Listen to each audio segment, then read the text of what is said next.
Social നെറ്റ്വർക്കുകളിലൂടെ ഉടലെടുത്ത സൗഹൃദ ബന്ധങ്ങൾ റിയാദിൽ ഒരു വ്യത്യസ്ത ഒത്തുചേരലിന് വേദിയായി. ഫ്രണ്ട്ഷിപ്പ് കൂട്ടായ്മ എന്ന സംഘടനയാണ് ഇത്തരം ഒരു കൂടിച്ചേരൽ സംഘടിപ്പിച്ചത്. ഫേസ്ബുക്ക് സൗഹൃദത്തിൽ നിന്നും ഉടലെടുത്ത ആശയം പരിണമിച്ചത് പ്രവാസി ഒരു സമസ്യ എന്ന ഹ്രസ്വചിത്രത്തിലും. പ്രവാസിയുടെ വിരഹത്തിന്റെയും യാഥാർത്ഥ്യങ്ങളുടെയും കഥയാണ് പരിമിതമായ സൗകര്യങ്ങളിൽ നിന്ന് ഒരു കൂട്ടം ചെറുപ്പക്കാർ അവതരിപ്പിച്ചത്. ഫേസ്ബുക്ക് കൂട്ടായ്മയിൽ നിന്ന് രൂപം കൊണ്ട പ്രവാസി ഒരു സമസ്യ എന്ന ഈ ഹ്രസ്വചിത്രം ശരിക്കും നല്ലൊരു അനുഭവമാണ് നമ്മളുണ്ടാക്കിയത്. റിയാദിലെ പ്രവാസി സംഘടനകളും മാധ്യമപ്രവർത്തകരും ഒന്നിച്ച് സംഘടിപ്പിച്ച ഈ ഫേസ്ബുക്ക് കൂട്ടായ്മക്ക് 1000 അഭിനന്ദനങ്ങൾ. പ്രവാസികളുടെ യാഥാർത്ഥ്യബോധമില്ലാത്ത കാഴ്ചപ്പാടുകളെ തുറന്നു കാണിക്കുന്ന ഹ്രസ്വചിത്രങ്ങളുടെ പ്രവർത്തനങ്ങളുമായി മുന്നോട്ടു പോകുവാൻ തന്നെയാണ് പ്രവാസി ഒരു സമസ്യയുടെ അണിയറ പ്രവർത്തകരുടെ തീരുമാനം. ഞങ്ങളങ്ങനെ പുതിയ പദ്ധതികളും പുതിയ പ്ലാൻസ് എല്ലാം നടത്തിക്കൊണ്ടു പോകുന്ന ഫേസ്ബുക്ക് മലയാളി കൂട്ടത്തിൻ്റെ ഇനിയും ഒരുപാട് സംരംഭങ്ങളുണ്ടാവും. ഞങ്ങൾക്ക് ഒരുപാട് ഫ്രണ്ട്ഷിപ്പുകൾ കൂടി വരുന്നുണ്ട്.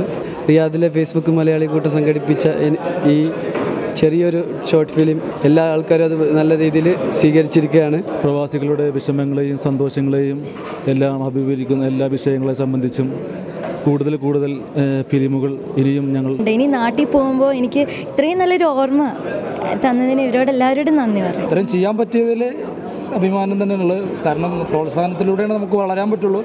അപ്പോൾ അവരെ നമ്മൾ പ്രോത്സാഹിപ്പിക്കുക. റിയാദിൽ നിന്നും ക്യാമറമാൻ സാലി വാടിക്കലിനൊപ്പം നാസർ കാരന്തൂർ, ഏഷ്യാനെറ്റ് ന്യൂസ്.